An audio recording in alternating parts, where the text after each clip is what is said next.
मामला अब खिंचता हुआ ही चला जा रहा है। लगातार अभ्यर्थियों के द्वारा प्रयास किया जा रहा है कि जल्द से जल्द इस केस की सुनवाई हो जाए। तो वहीं दूसरी तरफ देखने को मिला कि अब जो अगली तारीख है वो अभ्यर्थियों के लिए 21 जुलाई सुनिश्चित की गई। 21 जुलाई के लिए अब अभ्यर्थियों को इंतजार करना पड़ेगा और तभी कोर्ट में सुनवाई होगी। लेकिन जब से ये बात अभ्यर्थियों को पता चली तो अभ्यर्थियों ने एक बैठक की और उनके द्वारा ये रणनीति बनाई गई कि जल्द से जल्द अर्जेंसी लगवाकर इस केस को मेंशन करवाया जाएगा पहले ही, क्योंकि अभ्यर्थी अब काफी ज्यादा परेशान हो चुके हैं, आर्थिक और मानसिक रूप से टूटते हुए चले जा रहे हैं। लेकिन फिर भी सरकार की तरफ से कोई कदम नहीं उठाया जा रहा है। आप ये जानकर हैरान होंगे कि पिछले 9 महीनों से ये मामला सुप्रीम कोर्ट में अटका हुआ है, लेकिन एक बार भी सरकार अपना पक्ष रखने के लिए वहां पर नहीं पहुंची। हर बार कोर्ट में सुनवाई होती है और तारीखों पे तारीखें मिलती है, लेकिन फिर भी इन अभ्यर्थियों के साथ न्याय नहीं हो पाता है। आपको बता दें कि प्रधानमंत्री नरेंद्र मोदी से लेकर शिक्षा मंत्री संदीप सिंह के घर का दरवाजा तक इन अभ्यर्थियों ने खटखटाया, लेकिन आप देख सकते हैं कि इन अभ्यर्थियों के हाथ अब भी खाली है।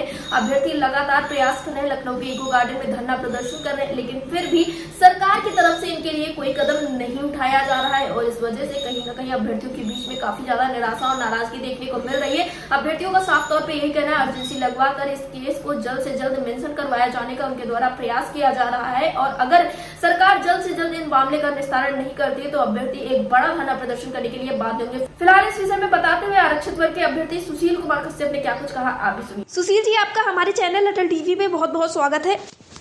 धन्यवाद मैम, धन्यवाद। सुशील जी, जिस तरह से देखने को मिल रहा है कि लगातार आप लोग अपनी मांगों को लेकर, अपनी समस्याओं के हल के लिए सरकार से अपील कर रहे हैं, सड़क से लेकर न्यायालय तक आप लोग पहुंच गए हैं, लेकिन फिर भी अभी तक आप लोगों की समस्याओं का हल नहीं हो पाया, आप लोगों के साथ न्याय नहीं हो पाया है और देखने को मिल रहा है कि जो अब अगली तारीख आप लोगों को सुप्रीम कोर्ट की तरफ से दी गई थी उसे 21 जुलाई बता दिया गया था, जो कि काफी दूर है। तो ऐसे में ये कहा जा रहा है कि आप लोग इस विषय में जल्द से जल्द कोई बड़ा निर्णय लेना चाह रहे हैं और खबरें अभी निकल कर सामने आई कि आप लोग इस केस की सुनवाई पहले करवाना चाह रहे हैं। तो क्या सच्चाई है, आप लोग क्या कुछ सोच रहे हैं?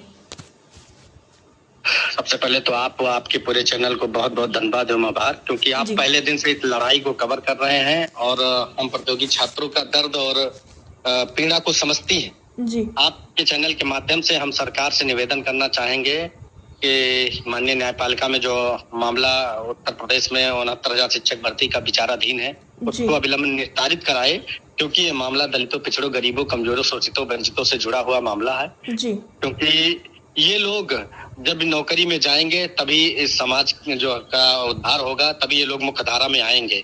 जो डॉक्टर भीमराव अंबेडकर जी ने लोहिया ने सपना देखा था कि गरीब, कमजोर तबके के लोगों को सरकारी मुलाजिम बना करके उनका सामाजिक आर्थिक उत्थान किया जाए, लेकिन उससे विपरीत भारतीय जनता पार्टी की सरकार हम आरक्षित वर्ग के अभ्यर्थियों के साथ अन्याय कर रही है और मामला ना सुलझ सके, इसलिए इसका उच्चतम न्यायालय में इसकी सुनवाई करवाने में डिले कर रही है जी। लिहाजा अब हम लोग अदालत में जो भी संवैधानिक दायरे में जो एप्लीकेशन होते हैं, जैसे इमरजेंसी एप्लीकेशन, मेंशन एप्लीकेशन, हम सारी कोशिशें कर रहे हैं जिससे जो है अविलंब सुनवाई हो सके और जो हमारे उत्तर प्रदेश के प्रतियोगी छात्र अवसाद में जी रहे हैं, हम लोग किसी तरीके से उनको ढाढ़स बंधा करके रखे हैं कि धैर्य रखिए, आज नहीं तो कल, आने वाला कल आपका भविष्य जरूर संवरेगा, कोई भी आप गलत कदम मत उठाइएगा जी। सुशील जी, जैसा कि आपके द्वारा बताया गया कि आप लोग लगातार तैयारियां कर रहे हैं आगे की सुनवाई के लिए, लगातार आप लोगों का संघर्ष भी जारी है और जैसा कि इको गार्डन में भी आप लोगों का प्रदर्शन चल रहा था, तो क्या ये प्रदर्शन अब भी जारी है या फिर प्रदर्शन के लिए कुछ और आप लोगों ने सोच रखा है?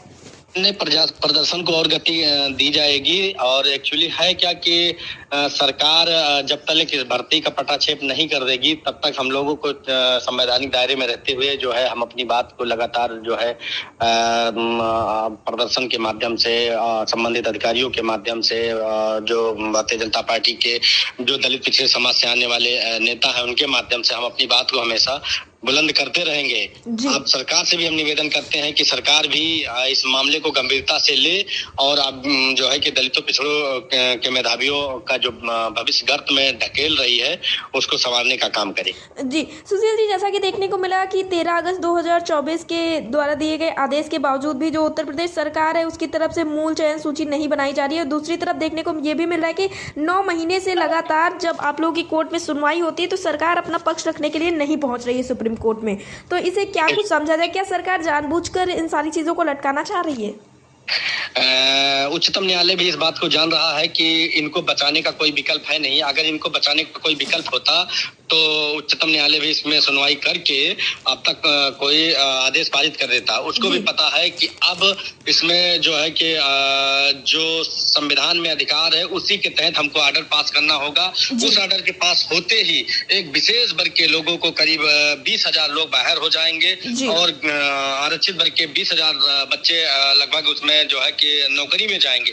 इसीलिए जो जिसकी बेंच में मामला लगा हुआ है वो भी इस मामले को इसीलिए नहीं सुनना चाहते हैं। क्यों? क्योंकि वो सरकार को बचाना चाहते हैं, सरकार को प्रोटेक्ट करना चाहते हैं और सरकार घिरी हुई है तो उसका विकल्प यही है कि इसको सुनवाई ना करके लिंगारान किया जाए, जिससे दलितों पिछड़ों के जो पैरवीकार हैं वो आर्थिक रूप से कमजोर हो जाए और इस मुकदमे को छोड़ करके भाग जाए। लेकिन आपके चैनल के माध्यम से बता देंगे, उत्तर प्रदेश के हमारे जितने भी युवा हैं उनका एक ही बात कहना है कि इस मुकदमे में चाहे जितनी भी जो भी होगा उसको हम लोग आखिरी दम तक लड़ेंगे जब तक कोई सम्मान आदेश या कोई जजमेंट डिलीवर नहीं हो जाता। जी, सुशील जी, अड्डा टीवी से जुड़ने के लिए धन्यवाद। Thank you ma'am.